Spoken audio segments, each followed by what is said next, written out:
the Piston Fanatic. I'm your host, Dave Dalton, and I'm excited to share my passion and perspective of our Detroit Pistons as we go on this fantastic voyage together. I've been a diehard Piston fan since the days of Dave Bing and Bob Lanier.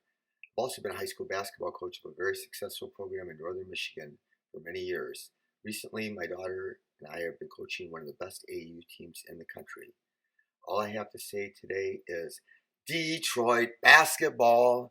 Our young Pistons just smacked down the Golden State Warriors, the world champs. And what a game that was played by all of our players. It was fun. It was exciting. There's so much to get to, so let's get started.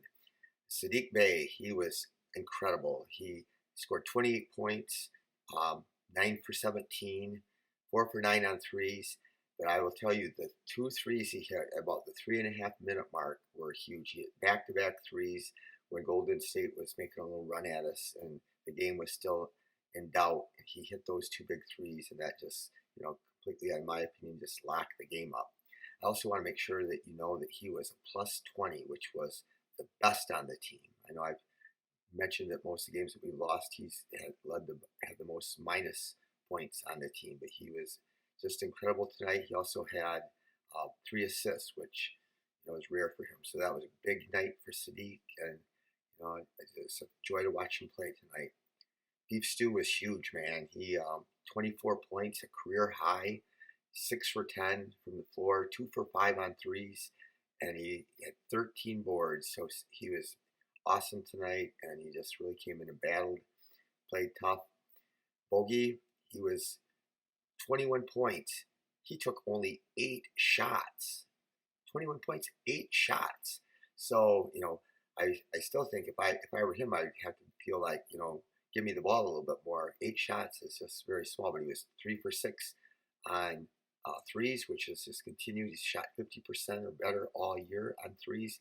8 for 8 from the line, plus 3 assists. So that was huge for the Pistons. But the biggest news is we just locked up Bogey for 2 more years after this year. He signed a 2-year extension for $39 million, and I'm thrilled that we get to watch him play again. He continually said he knows how to play. He has grit. He is exciting. He just is effortless with his 3-point shot. It's such a beautiful thing. He brings so much passion. He wants to win. I mean, he signed this contract knowing that we don't have the greatest team in the world, but it says a lot about our team. He didn't have to sign that. Nobody could put a gun to his head. He could wait, play the year out. Sure, he's getting some security by signing that now. But I can say, he's 33. He's playing awesome basketball. We have him locked up for probably his 2 best prime years that he has left, and couldn't be happier. If he stays with the Pistons for the next 3 years, that will be phenomenal. By signing him, though, for those 2 extra years, if somebody did want to trade for him, he still holds a lot more value now, in my opinion, that that if the team wanted to make a trade and give up something for somebody as valuable as him, they're not going to want to just give up some valuable assets for a player just to have the rest of this year. So we still have flexibility. Troy's done a great job. We didn't overpay for him, and we didn't sign him to too many years where we're going to get stuck with a bad contract at the end, and that is huge. Cade Cunningham, he has just been marvelous the last 3 or 4 games, and he's been playing the way that we wanted him to play. He was 9 for 20, but I will say he struggled down the stretch, and I'm so proud of him. He just kept on battling. He wanted to keep on making the shots. He went cold a little bit at the end, but he kept on attacking. He kept getting good shots. He played a lot of minutes tonight, but he had 10 rebounds and 8 assists. And again, I'm sure he had some assists that he would have had counted had the players made the shots. And what about that pass he made to Killian? Killian cuts backdoor. Cade just threaded the needle, man. There was like no room for that pass to get through there. And Killian basket cut and laid it in, and that was just one of the best passes of the year, if not the best pass of the year. So Cade was tough tonight, and it's really fun to watch him. Cade was the youngest player ever to score 35 or more points in Piston history when he scored 35 in the last game. Jaden Ivey, at the beginning of the game, he didn't look great. He got backdoored by Jordan Poole. He didn't look quite like he belonged, especially in the first half, but he kept on playing. He scored 15 points. He's still coming off the flu, 5 for 11, 2 for 5 on threes, 5 rebounds, and that dunk that he had with 5 minutes and 48 seconds left, that was, sensational. That had the crowd just exploding. So um, Ivy was great. Cool thing about the Pistons tonight, they had 24 assists. There was a game this year they had like 12 or 13, but 24 is a huge number. They were sharing the ball, passing the ball really well, and that contributed a lot to our success. Livers came in, didn't play a lot of minutes, but he had 6 points on 2 of 4 threes, which is his role. We don't care how many points he scores, but if he can shoot from the 3-point line efficiently and give us his good defense and just keep on battling, that's, he's effective. Killian had 4 points, 2 for 7. Both of them were layups, but he had 5 assists, 4 in the first half. He did have 4 turnovers, but he didn't play a lot of minutes, but he played okay. So Duren was only 1 for 3. He played only 15 minutes because he sprained his ankle. I think Hamadou came down on his foot, and so the only negative thing about tonight was Duren spraining his ankle. So I'm just speculating that he could be out for 2 weeks, but we are so thin. We have 4 post players, and Bagley and Nurse Noel are already hurt. Well, again, I keep on saying nobody reports Noel is eligible to play. He's cleared to play, but for whatever reason, nobody tells us why he's not playing. So they don't feel like he's completely healthy, but he's not playing. So that's probably the only negative tonight, and he will come back and he will have a good season and lots of time left, and he's shown us a lot so far.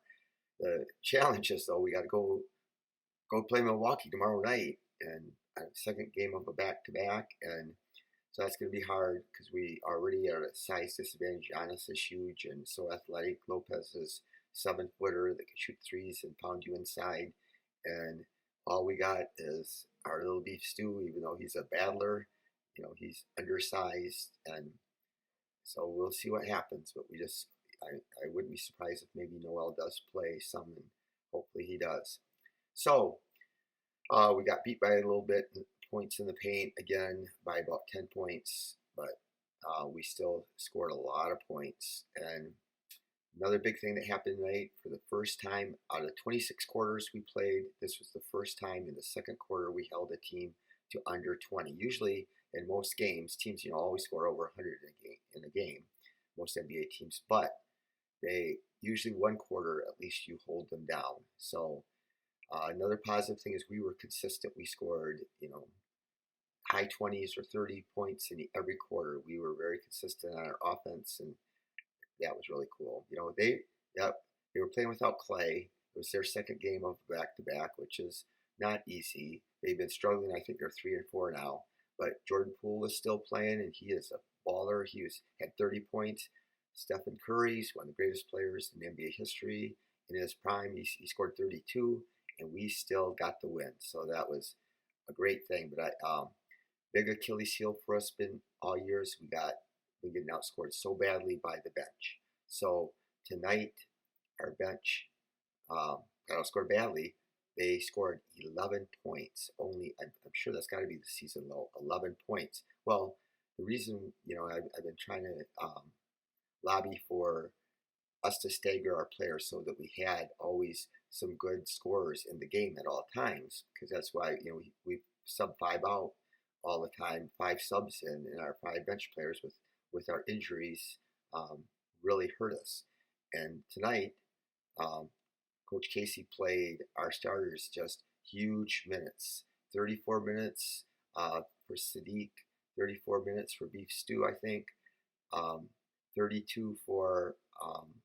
34 for Bogey, 32 for Stu, 39 for Cade, and 31 for Ivy. So our starters played more minutes than they've played. So, our bench didn't have to play as much, and our starters, they can really score the ball. So, one thing I want to point out is, I've listened to some podcasts with some guys that cover the Golden State Warriors, and they have been saying how they got these young players. They got their championship core that has played, Clay and Steph and Draymond, and Iguodala's injured, but he's still there, and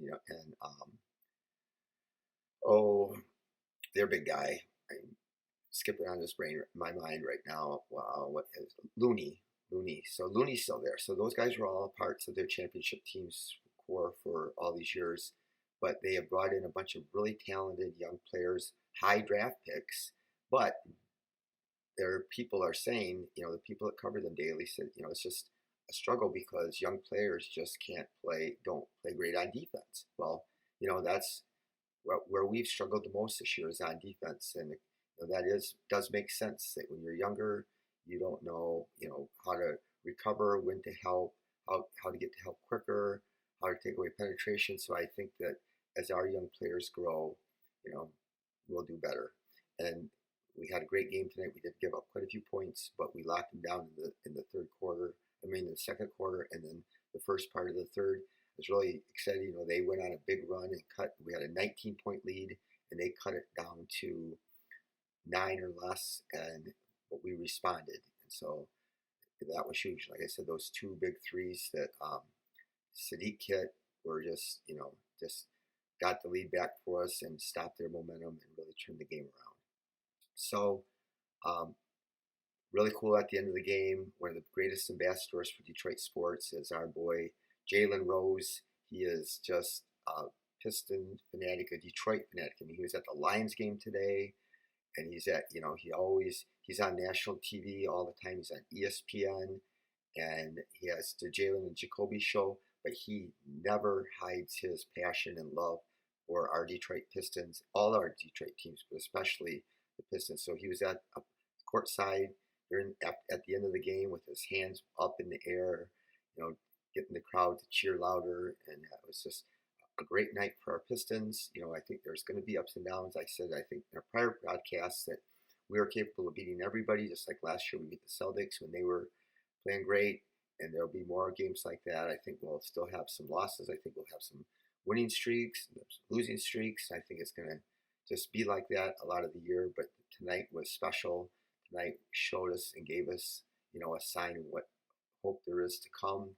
And, other than Bogey, all those guys that put up those huge numbers are just our young draft picks, and they're just all like 23 or younger. And so it's good for our team. It's good for our guys, good for our momentum. We'll see what happens tomorrow night in Milwaukee. But as of right now, we got Bogey re-signed for 2 extra years, and all is well in Piston land, except, we got to get Duren back. So I hope you enjoyed the game. I hope most of you got to watch the game. Thank you for watching. Remember, if you watch on Spotify, leave a 5-star review if you choose to. And if you watch on YouTube, please subscribe. It's free. Just click the button and like it. So I would appreciate that very much. Thank you, Kelly, for helping me with all you do for this podcast. And thank you, Nathan, for all you did to help me get started. So you have a good night, Piston fans, and let's go get the Bucks.